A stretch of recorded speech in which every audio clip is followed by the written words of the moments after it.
Hello student, स्वागत है आपका एजुकेशन एकेडमी में। मैं हूं अजहर और आप देखना शुरू कर चुके हैं क्लास 12th पहले चैप्टर का तीसरा लेक्चर, जिसमें हम लोग आज डिस्कस करने वाले हैं इलेक्ट्रिक डाइपोल के बारे में। इससे पहले हम लोगों ने पहले लेक्चर में कूलॉम्स लॉ के बारे में डिस्कस किया था, चार्ज के बारे में डिस्कस किया था। दूसरे लेक्चर्स में हम लोगों ने डिस्कस किया था comparison between electrostatic force and gravitational force के बारे में और इलेक्ट्रिक फील्ड्स के बारे में हमने डिस्कस किया था और इलेक्ट्रिक फील्ड की कैरेक्टरिस्टिक के बारे में।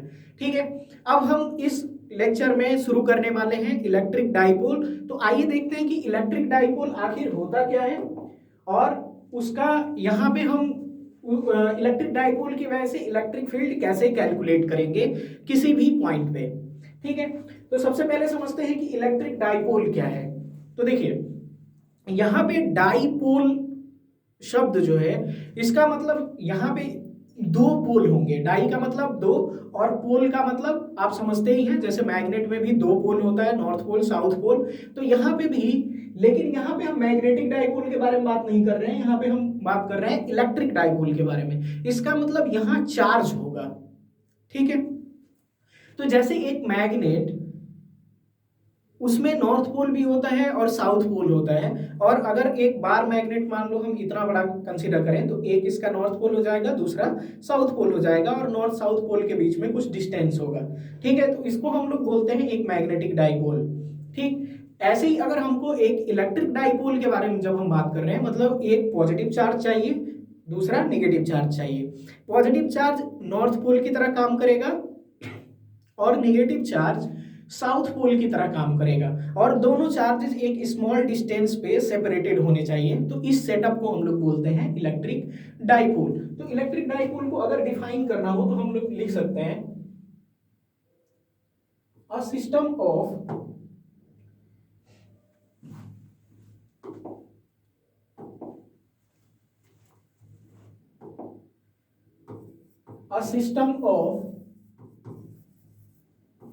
two equal and opposite charges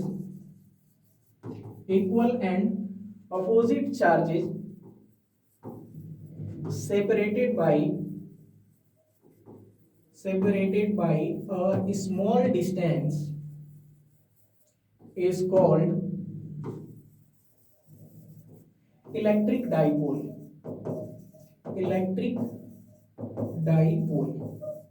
ठीक है, क्लियर हुआ। इसको अगर हम एक डायग्राम पे भी शो करना चाहें तो कुछ ऐसे शो कर सकते हैं कि हमारे पास एक यहाँ पे पॉजिटिव चार्ज है Q, और यहाँ पे एक निगेटिव चार्ज है -Q। दोनों क्या होने चाहिए, यहाँ पे लिखा है system of two equal and opposite charges, मतलब दोनों का मैग्नीट्यूड सेम होना चाहिए, और अपोजिट का मतलब हुआ कि दोनों का साइन डिफरेंट होना चाहिए। ठीक है, और ये एक स्मॉल डिस्टेंस पे से सेपरेटेड है।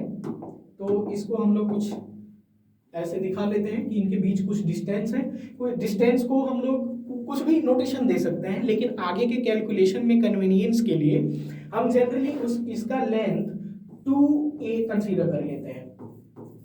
ठीक है, आगे कैलकुलेशंस में हमें 2a लेने से आगे का कैलकुलेशन हमारा आसान हो जाता है, इसीलिए जनरली हम लोग डिस्टेंस को 2a लेते हैं। हम चाहें तो a ले सकते हैं, l ले सकते हैं, x ले सकते हैं, कुछ भी ले सकते हैं, उसमें कोई बाउंडेशन नहीं है।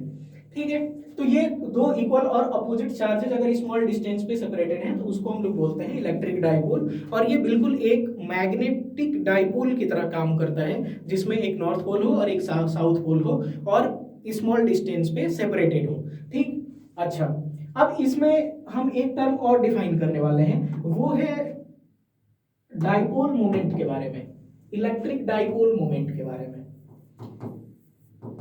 Electric dipole moment, electric dipole moment क्या होता है, इसको हम थोड़ा समझते हैं। ठीक है, आप लोगों ने जैसे कपल का नाम सुना है, इक्वल एंड अपोजिट फोर्सेस, और उनके लाइन ऑफ एक्शन के बीच में कुछ डिस्टेंस हो, तो हम किसी एक फोर्स का मैग्नीट्यूड और दोनों फोर्सेस के बीच के डिस्टेंस को जब हम मल्टीप्लाई कर देते हैं तो हम बोलते हैं कि वो कपल है, या फिर उस फोर्स का किसी सेंटर पॉइंट के बीच पॉइंट के अबाउट मोमेंट है। तो ऐसे ही जब हम यहाँ डाइपोल ले रहे हैं तो यहाँ पे इसका ये सपोज करो सेंटर पॉइंट है, यहाँ से डिस्टेंस है ए सेंटर का, और फिर ये आधा डिस्टेंस भी ए ही है।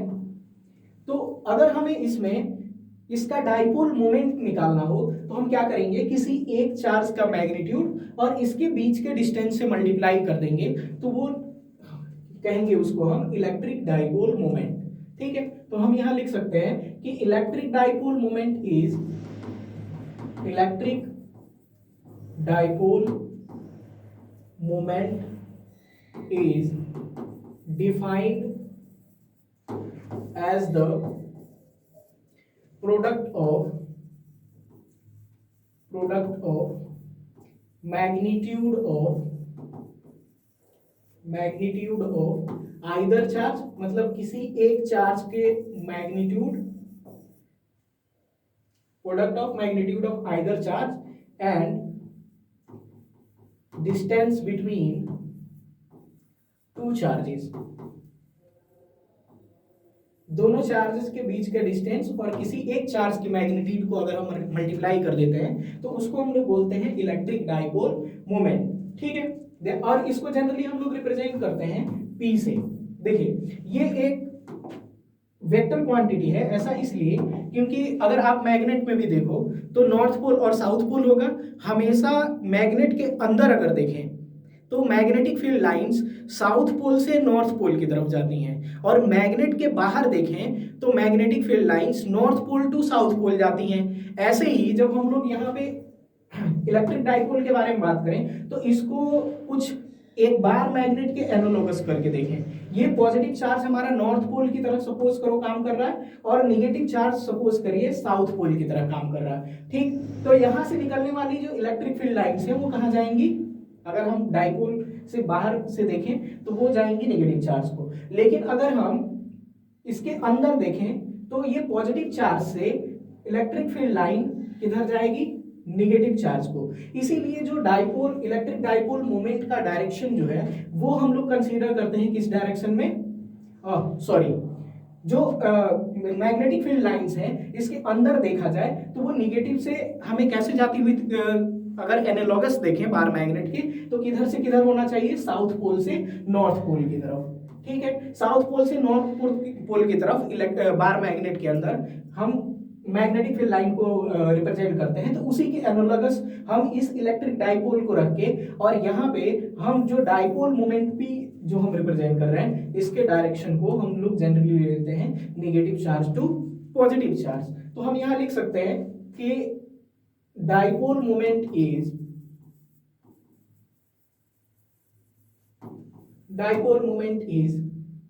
अ वेक्टर क्वांटिटी, इसको हम लोग लिख लेते हैं वेक्टर क्वांटिटी, क्योंकि इसका डायरेक्शन हमेशा लेते हैं हम लोग negative charge to positive charge. तो हम यहां लिख लेते हैं its direction is taken from negative to positive charge, negative से पॉजिटिव चार्ज की तरफ हम इसका डायरेक्शन ले लेते हैं। अच्छा, अब इसका मैग्नीट्यूड कैलकुलेट करना हो तो dipole moment P equal to हो जाएगा किसी एक चार्ज का मैग्नीट्यूड और बीच का डिस्टेंस। तो किसी एक चार्ज का मैग्नीट्यूड Q ले लेते हैं और इनका डिस्टेंस कितना है बीच का, वो है 2a। तो हम लोग P इक्वल टू सिंपली लिख सकते हैं Q इंटू 2a के बराबर। ठीक, अगर आप यहाँ यूनिट के बारे में बात करो, अगर डाइपोल मोमेंट की यूनिट के बारे में बात करें तो हम यहाँ लिख सकते हैं SI unit of electric dipole moment.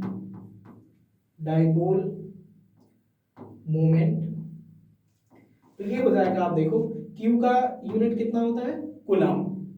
ठीक, Q मतलब चार्ज की यूनिट होती है कूलम, और 2a जो है ये है आपका डिस्टेंस। ठीक, और डिस्टेंस की यूनिट क्या होती है, मीटर। तो SI unit of dipole moment कितना हो जाएगा, ये हो जाएगा कूलम मीटर के बराबर।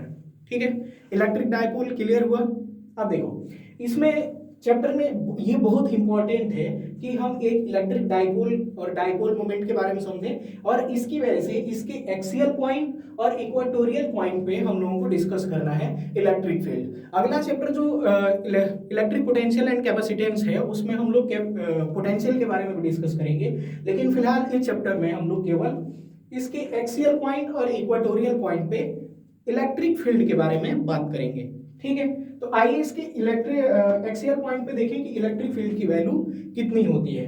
तो सपोज कर लेते हैं कि हमारे पास एक डाइपोल है और इसका एक पॉजिटिव चार्ज Q यहाँ पे है और एक नेगेटिव चार्ज माइनस Q हम यहाँ ले लेते हैं, और इनके बीच का डिस्टेंस अभी हम लोगों ने कंसीडर किया, कितना लेना है उसे हम लोग लेंगे 2a के बराबर।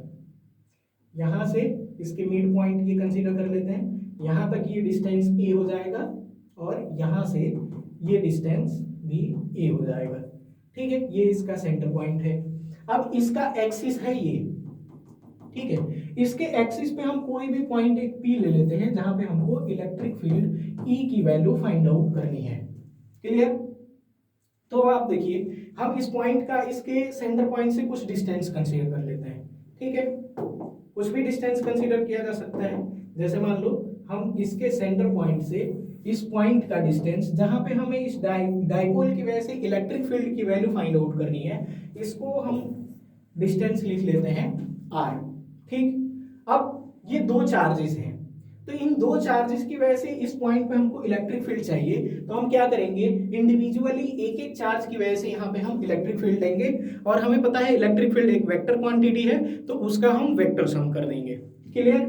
ठीक, तो हमने पिछले लेक्चर में पढ़ा था कि किसी भी पॉइंट चार्ज की वजह से इलेक्ट्रिक फील्ड की वैल्यू कितनी होती है। तो हमने देखा था कि किसी भी पॉइंट चार्ज की वजह से इलेक्ट्रिक फील्ड की जो वैल्यू होती है वो होती है K और Q अपॉन R स्क्वायर। मतलब इलेक्ट्रिक फील्ड केवल और केवल उस चार्ज पे डिपेंड करती है जिसकी वजह से हम किसी पॉइंट पे इलेक्ट्रिक फील्ड देख रहे हैं। ठीक है, कोई दूसरा चार्ज एग्जिस्ट कर रहा है, उसकी वजह से उस पॉइंट पे इस चार्ज की वजह से इलेक्ट्रिक फील्ड में कोई भी वेरिएशन नहीं आएगा। ठीक, तो इसकी वजह से अगर हमें इस पॉइंट पे चार्ज देखना है, तो सबसे पहले इस चार्ज से हमें इस पॉइंट का डिस्टेंस पता होना चाहिए। तो इस चार्ज से इस पॉइंट का डिस्टेंस कितना होगा, इसको देख लो। तो यहां से अगर हम इस पॉइंट का डिस्टेंस देखें, पॉइंट P का डिस्टेंस, तो आप देखिए सेंटर पॉइंट से P का डिस्टेंस है R, और हमें यहां से चाहिए, तो R में ये A वैल्यू और ऐड कर देंगे, तो यहां से यहां तक टोटल इलेक्ट्रिक फील्ड हो जाएगी। तो यहाँ पे हम लिख सकते हैं ये डिस्टेंस है R प्लस A के बराबर।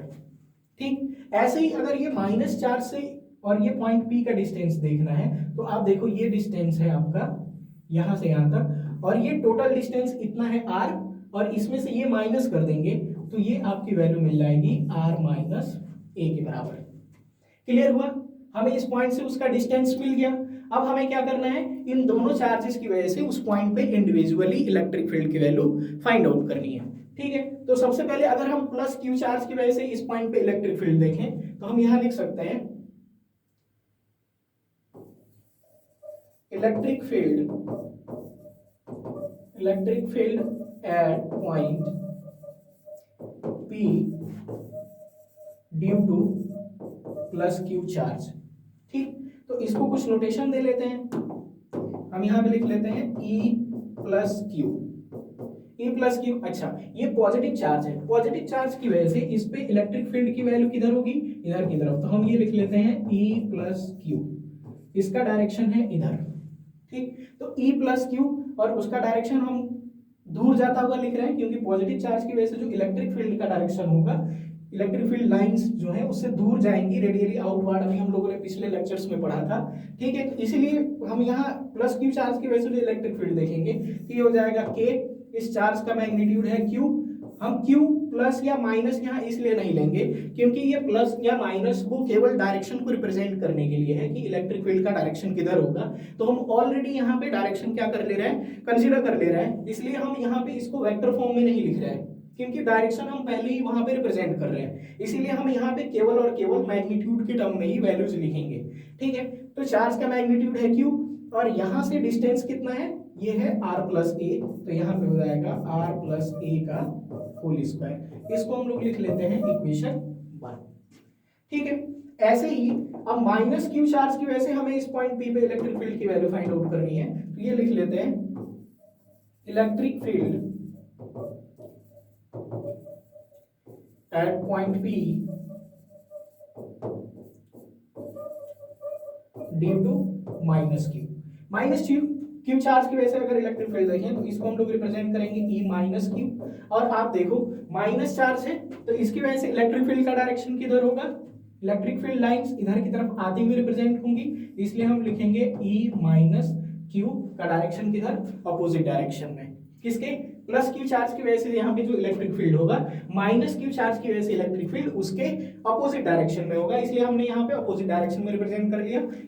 और अपोजिट डायरेक्शन हम ऑलरेडी यहाँ पे लिख रहे हैं, तो इसलिए हम यहाँ पे इसका इलेक्ट्रिक फील्ड का वैल्यू लिखते समय हम चार्ज का निगेटिव नहीं लिखेंगे, क्योंकि ऑलरेडी हमने डायरेक्शन वहाँ कंसीडर कर लिया है, तो हम केवल यहाँ मैग्नीट्यूड के टर्म में लिखेंगे। और यहाँ से आप डायरेक्शन वैल्यू देखो, डिस्टेंस कितना है, r माइनस ए, r माइनस ए है तो यहाँ पे हो जाएगा r माइनस ए का होल स्क्वायर, और ये हो गया आपका इक्वेशन 2।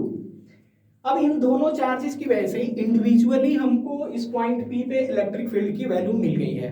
ठीक, अब हमें चाहिए वहां पे नेट इलेक्ट्रिक फील्ड, और हमने डिस्कस किया था कि इलेक्ट्रिक फील्ड एक वेक्टर क्वांटिटी है, तो हम सिंपली यहाँ पे अलजेब्रिकली ऐड नहीं कर सकते हैं। एक का डायरेक्शन अगर राइट वर्ड है तो दूसरे का है लेफ्ट वर्ड। ठीक, तो यहाँ पे मैग्नीट्यूड के, अब देखो चार्ज का मैग्नीट्यूड सेम है, तो हम यहाँ से ये समझ सकते हैं कि ये पॉइंट जो है इस चार्ज के करीब है, तो यहाँ पे इलेक्ट्रिक फील्ड की वैल्यू भी क्या होगी, इलेक्ट्रिक फील्ड की वैल्यू ज्यादा होगी। तो हम चाहें तो इसमें से इसको माइनस कर सकते हैं, वैसे अगर इसमें से इसको माइनस करेंगे तो यहाँ पे वैल्यू निगेटिव में आएगी, जो ये रिप्रेजेंट करेगा कि ये वैल्यू बड़ी नहीं है, ये वैल्यू बड़ी है। तो हमें पहले ही दिख रहा है कि माइनस क्यू चार्ज इस पॉइंट के ज्यादा करीब है, तो हम इसको एक बड़ा क्वांटिटी कंसीडर करके और इसको उसमें से माइनस कर लें, तो इस पॉइंट P पे हमको टोटल इलेक्ट्रिक फील्ड मिल जाएगा। ठीक है, तो मैं यहां लिख दे रहा हूं total electric field at point P। तो अगर पॉइंट P पे अगर हम टोटल इलेक्ट्रिक फील्ड देखें तो इसको हम लोग रिप्रेजेंट कर रहे हैं E से, और E इक्वल टू हो जाएगा E माइनस क्यू के चार्ज की वजह से इलेक्ट्रिक फील्ड का डायरेक्शन इधर, और प्लस क्यू चार्ज की वजह से इलेक्ट्रिक फील्ड का डायरेक्शन इधर, इसलिए हम यहाँ पे रिप्रेजेंट कर रहे हैं निगेटिव, तो ये हो जाएगा E प्लस क्यू। ठीक है, अब कुछ नहीं करना, सिंपल ये वैल्यू यहाँ पे रखनी है और उसको सिंप्लीफाई करना है। ठीक है, तो वैल्यू रख के देख लेते हैं।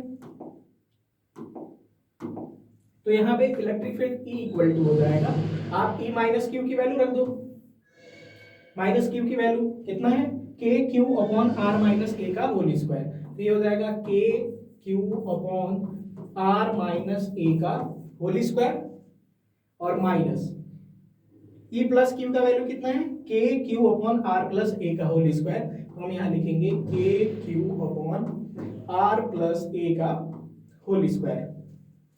ठीक है,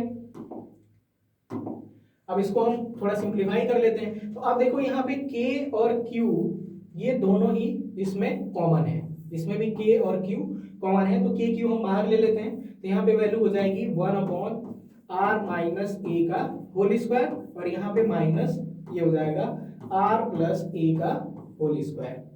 ठीक है, अब इसको सिंप्लीफाई करने के लिए हम जनरली सिंपली क्या करेंगे, नीचे के जो टर्म्स हैं डिनोमिनेटर उसका एलसीएम लेके, जैसे आप फ्रैक्शंस का एडिशन सब्सट्रैक्शन करते हो वैसे करना है और कुछ नहीं करना। तो हम यहाँ पे लिख ले रहे हैं के क्यू और इसका एलसीएम ले लेते हैं। देखो ये आर माइनस ए है और ये आर प्लस ए है, तो ए माइनस बी और ए प्लस बी के फॉर्मूला अप्लाई हो जाएगा यहाँ पे। तो आपने पढ़ा है कि ए माइनस बी और into A plus B equal to होता है A square minus B square. तो यहाँ पे है आर माइनस ए और आर प्लस ए, तो हम यहाँ पे जनरली लिख लेंगे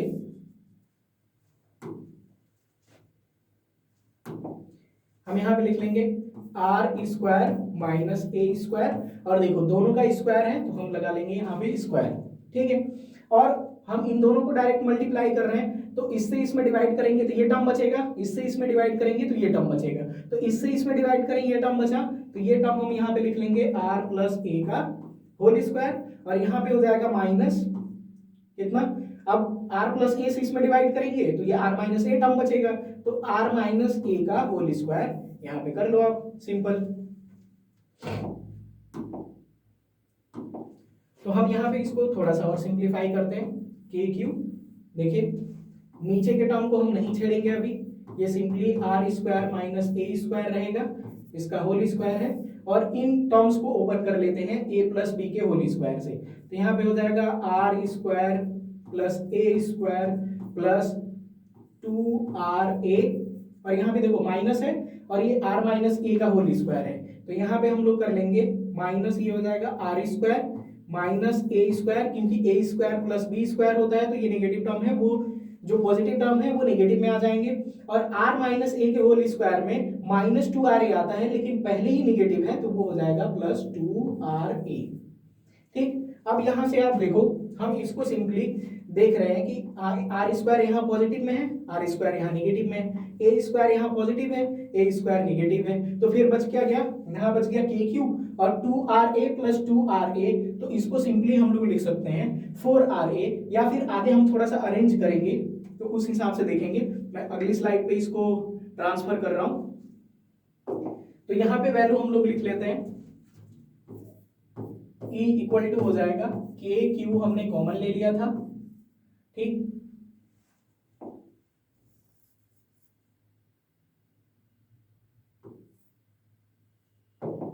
ठीक है, के क्यू कॉमन ले लिया था, नीचे है आपका R square minus A square का होल स्क्वायर, ठीक है, ऊपर है आपका 2ra, आप देखो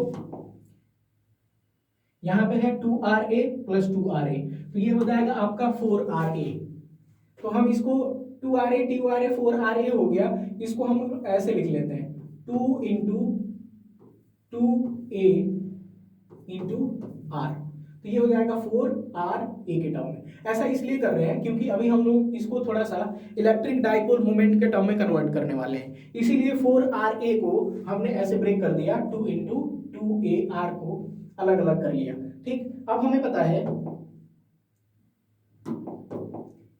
कि Q और इंटू 2a, अभी हम लोगों ने देखा Q इंटू 2a ये होता है डाइपोल मोमेंट P के बराबर, तो इसके जगह पे डाइपोल मोमेंट P की वैल्यू पुट कर दें, तो E इक्वल टू हो जाएगा K और यहाँ पे बचेगा 2, और Q इंटू 2a की जगह पे लिख लिया P, और यहाँ पे बच गया आपका R, और डिवाइडेड बाई ये हो जाएगा R square minus A square का होल स्क्वायर, ठीक है।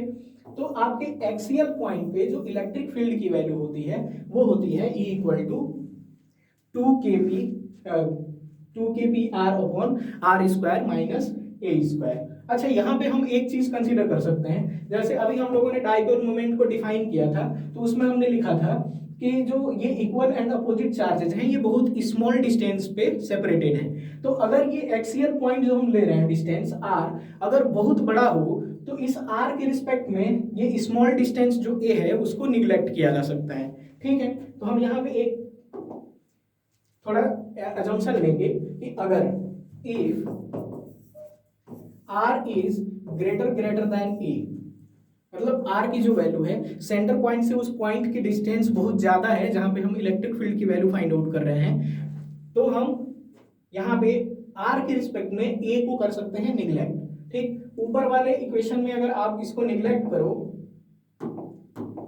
तो यहाँ पे हो जाएगा आपका electric field E equal to, ये हो जाएगा आपका K और ये हो जाएगा 2pr और डिवाइडेड बाई, यहाँ पे देखो R square minus A square है, ए स्क्वायर को हमें निग्लेक्ट करना है तो आर स्क्वायर का स्क्वायर हो जाएगा, तो ये हो जाएगा आर का पावर 4, ठीक है। तो एक आर से आप इसका पावर एक कम कर दो, पावर हो जाएगा 3, तो यहाँ एक्सियल पॉइंट पे इलेक्ट्रिक फील्ड की वैल्यू हो जाएगी k into 2p upon R cube, ठीक है।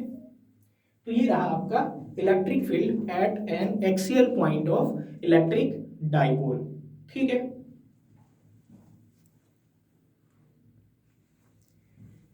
अब हम लोग डिस्कस करेंगे कि इसके इक्वाटोरियल पॉइंट पे इलेक्ट्रिक फील्ड की वैल्यू कितनी होगी, ठीक। तो इक्वाटोरियल पॉइंट का मतलब क्या हुआ कि जैसे मान लो हमारे पास एक डाइपोल है, मैं यहां थोड़ा नीचे बना रहा हूं, विजिबिलिटी अच्छी आएगी इसके लिए। ये प्लस क्यू है, ये माइनस क्यू चार्ज है, और इनके बीच का डिस्टेंस हम लोग ले लेते हैं यहाँ से और यहाँ तक 2a, इसका ये मिड पॉइंट कंसीडर कर लो। तो यहाँ से ये वाला डिस्टेंस हम लोग ले लेते हैं a, और ये भी डिस्टेंस हो जाएगा आपका a। तो टोटल डिस्टेंस हो गया 2a। इक्वाटोरियल पॉइंट का मतलब हुआ कि इसको बाइसेक्ट करने वाली किसी लाइन पे कोई सा भी एक पॉइंट ले लें, वहां पे इलेक्ट्रिक फील्ड की वैल्यू कितनी होगी। ठीक है, तो इसके बाइसेक्शन पे हम कोई सा भी पॉइंट ले लेते हैं, जैसे मान लो एक पॉइंट हम ले लेते हैं यहाँ पे P। ठीक है, और यहाँ पे हमको इलेक्ट्रिक फील्ड की वैल्यू कैलकुलेट करनी है। ठीक, तो यहाँ से हमको अगर ये डिस्टेंस सपोज करो, यहाँ से ये डिस्टेंस हमने कंसीडर कर लिया r, तो ये टोटल डिस्टेंस कितना हो जाएगा इन चार्जेस से, ये डिस्टेंस कितना हो जाएगा। तो आप देखो ये है a और ये है r। ठीक, ये एंगल बन रहा है आपका 90 डिग्री का, मतलब ये एक राइट एंगल ट्रायंगल बन रहा है। तो पाइथागोरस थ्योरम लगा के आप इसका हाइपोटेन्यूज फाइंड आउट कर सकते हैं। तो हाइपोटेन्यूज की वैल्यू कितनी हो जाएगी, under root R square plus A square. Similarly ये डिस्टेंस भी कितना हो जाएगा, under root R square plus A square के बराबर। ठीक, अब हमको पॉइंट P पे टोटल इलेक्ट्रिक फील्ड चाहिए, तो हम क्या करेंगे, इंडिविजुअल चार्जेस की वजह से हम यहाँ पे इलेक्ट्रिक फील्ड की वैल्यू फाइंड आउट करेंगे। ठीक, तो अब आप देखो, अगर हम प्लस चार्ज की वजह से इस पॉइंट पे इलेक्ट्रिक फील्ड देखें, तो प्लस चार्ज की वजह से इलेक्ट्रिक फील्ड यहाँ से दूर जाता हुआ हम रिप्रेजेंट करेंगे, इसको लिखेंगे E प्लस क्यू। ठीक है, और माइनस चार्ज की वजह से इस पॉइंट पे इलेक्ट्रिक फील्ड देखें, तो ये चार्ज की तरफ आता हुआ हम दिखाएंगे इसको, ये हो जाएगा E माइनस क्यू। ठीक है, क्लियर हुआ। ठीक, अब देखो, अगर हम लोग इस पॉइंट के पोजीशन को ये रिप्रेजेंट करने वाली लाइन है, यहाँ से अगर एंगल हम थीटा रिप्रेजेंट कर लें, तो ये एंगल थीटा है, ये डिस्टेंस सेम, ये डिस्टेंस सेम, ये सेम, ये सेम, तो ये एंगल भी कितना हो जाएगा, थीटा हो जाएगा। अच्छा, यहाँ से अगर एक हम हॉरिजॉन्टल लाइन खींच लें, तो यहाँ से देखो आप, ये जो एंगल हो जाएगा, ये एंगल होगा थीटा और ये भी एंगल होगा आपका थीटा। ठीक है, अब देखो पिछला जो केस हम लोगों ने देखा था एक्सियल पॉइंट वाला, उसमें प्लस क्यू और माइनस क्यू की वजह से जो इलेक्ट्रिक फील्ड है उसका लाइन ऑफ एक्शन सेम था, डायरेक्शन अपोजिट था। लेकिन यहाँ पे दोनों इलेक्ट्रिक फील्ड्स का लाइन ऑफ एक्शन भी सेम नहीं है। ठीक है, दोनों अलग अलग डायरेक्शन में जा रही है, तो हम यहाँ पे सिंपली उसको ऐड या सब्सट्रैक्ट नहीं कर सकते हैं। फिर हमें यहाँ क्या इस्तेमाल करना होगा, वेक्टर एडिशन का कॉन्सेप्ट इस्तेमाल करना होगा। ठीक है, तो यहाँ पे दो कॉन्सेप्ट अप्लाई किया जा सकता है, या तो ये दो वेक्टर्स हैं, इन दोनों को ऐड करने के लिए वेक्टर वो पैरेललोग्राम लॉ इस्तेमाल कर लें, या फिर ये दो वेक्टर्स हैं, इनको हॉरिजॉन्टल और वर्टिकल कंपोनेंट में ब्रेक करके हम इसका सॉल्यूशन फाइंड आउट कर सकते हैं। ठीक है, तो पैरेललोग्राम लॉ यहाँ अप्लाई करेंगे, वो थोड़ा प्रोसेस कॉम्प्लिकेटेड हो जाता है, इसीलिए हम यहाँ पे दोनों इलेक्ट्रिक फील्ड्स का हॉरिजॉन्टल और वर्टिकल कंपोनेंट ब्रेक करके और उसको सॉल्व करेंगे। ठीक है, तो अब आप देखो कि अगर ये प्लस क्यू है, इसका अगर हम वर्टिकल और हॉरिजॉन्टल कंपोनेंट ब्रेक करें, तो ई प्लस क्यू, ये एंगल हो जाएगा थीटा, तो ये हो जाएगा ई प्लस क्यू, और थीटा के डायरेक्शन में अगर हम इसका कंपोनेंट लेते हैं, तो आपने पढ़ा है कि हम cos थीटा के साथ लेते हैं, और इसका वर्टिकल कंपोनेंट कितना हो जाएगा, ये हो जाएगा ई प्लस क्यू आपका साइन थीटा। ठीक, ऐसे ही ये ई माइनस क्यू है, इसका अगर हम हॉरिजॉन्टल और वर्टिकल कंपोनेंट लें, तो ये एंगल अगर थीटा है तो ये एंगल भी थीटा हो जाएगा। तो इसका अगर इस डायरेक्शन में, हॉरिजॉन्टल डायरेक्शन में, मतलब थीटा के डायरेक्शन में अगर कंपोनेंट लें, तो ये हो जाएगा E minus Q cos theta, और इसका वर्टिकल कंपोनेंट हो जाएगा E minus Q sine theta. ठीक है, अब इनका थोड़ा सा हम वैल्यू लिख लेते हैं, उसके बाद हमें थोड़ा समझने में आसानी हो जाएगी कि हम कौन से कंपोनेंट को ऐड करेंगे और कौन सा कंपोनेंट कैंसिल करेंगे। ठीक, अब आप यहाँ पे देखो, प्लस चार्ज की वजह से यहाँ पे अगर हम इलेक्ट्रिक फील्ड का मैग्नीट्यूड देखें, तो मैं यहाँ पे डायरेक्ट लिख दे रहा हूँ, E plus Q equal to कितना हो जाएगा, के, चार्ज की वैल्यू है क्यू, और डिस्टेंस है under root R square plus A square, तो हम इसका कर देंगे under root R square plus A square का होल स्क्वायर। क्लियर। ऐसे ही माइनस क्यू चार्ज की वजह से अगर हम इलेक्ट्रिक फील्ड का मैग्नीट्यूड देखें यहाँ पे, तो ये हो जाएगा के क्यू अपॉन, अब देखो यहां से भी डिस्टेंस सेम, यहां से भी डिस्टेंस सेम, चार्ज का मैग्नीट्यूड भी सेम और डिस्टेंस भी सेम, तो यहाँ पे इलेक्ट्रिक फील्ड का मैग्नीट्यूड कितना आ रहा है, सेम आ रहा है, R square plus A square का होल स्क्वायर आएगा। तो प्लस क्यू चार्ज की वजह से और माइनस क्यू चार्ज की वजह से यहाँ पे जो इलेक्ट्रिक फील्ड्स ये प्लस क्यू और माइनस क्यू की वजह से दिखा रहे हैं, इनका मैग्नीट्यूड सेम है, ठीक है। अब इसका जो है हॉरिजॉन्टल कंपोनेंट दिखा रहे हैं, तो ये हॉरिजॉन्टल कंपोनेंट दोनों का सेम डायरेक्शन में है, ठीक। लेकिन अगर यहाँ पे हम देखें वर्टिकल कंपोनेंट्स का, तो E plus Q sine theta ऊपर की तरफ और E minus Q sine theta नीचे की तरफ, और E प्लस क्यू और E माइनस क्यू दोनों का मैग्नीट्यूड सेम है, थीटा की वैल्यू सेम है, तो ये E प्लस क्यू और E minus Q sine theta दोनों ही क्या हो जाएंगे, बराबर हो जाएंगे, और वर्टिकल कंपोनेंट एक दूसरे को कैंसिल कर देंगे, ठीक है। तो हम यहां लिख सकते हैं कि vertical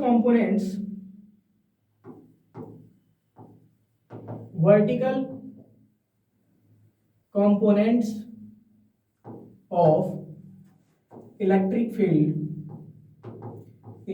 fields cancels each other, और total electric field point P पे जो देखेंगे वो केवल किसकी वजह से होगा, इन हॉरिजॉन्टल कंपोनेंट की वजह से। तो यहां पे हम लिख सकते हैं total electric field at point P is due to horizontal components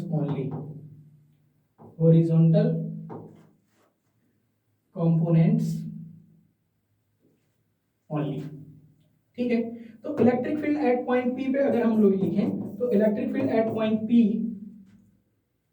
तो इक्वेटोरियल पॉइंट है, P हम नहीं भी लिख सकते हैं, इसको हम हटा सकते हैं, यहाँ पे सिंपली E लिख लें, टोटल इलेक्ट्रिक फील्ड यहाँ पे E, तो ये हो जाएगा horizontal component E plus Q cos theta और E minus Q cos theta को ऐड कर लेंगे, दोनों का डायरेक्शन सेम है, तो E plus Q cos theta हो जाएगा और plus E minus Q cos theta. अब देखो दोनों मैग्नीट्यूड सेम है, कितना, K Q upon under root R square plus E square का होल स्क्वायर। तो हम चाहें तो यहां से E इक्वल टू लिख सकते हैं यहाँ पे K Q upon under root R square plus A square का होल स्क्वायर, और प्लस यहाँ पे हो जाएगा, ओ सॉरी यहाँ पे कॉस थीटा छूट गया, तो इसको हम लोग लिख सकते हैं यहाँ पे कॉस थीटा, और प्लस माइनस क्यू की वजह से ये भी हो जाएगा K Q upon under root R square plus A square का होल स्क्वायर, और यहाँ पे कॉस थीटा। अब ये दोनों टर्म सेम है, इनको आप बाहर कर लो, कॉमन ले लो, K Q upon under root R square plus A square का होल स्क्वायर, और ये दो टर्म्स हैं तो आप यहाँ पे लगा लीजिए 2, और कॉस थीटा दोनों में से हो जाएगा आपका, मतलब दोनों ही टर्म 2 टाइम्स हैं तो 2 लगा लिया, सिंपली हम यहाँ पे क्या लिख सकते हैं, कॉस थीटा लिख सकते हैं। अब आप देखो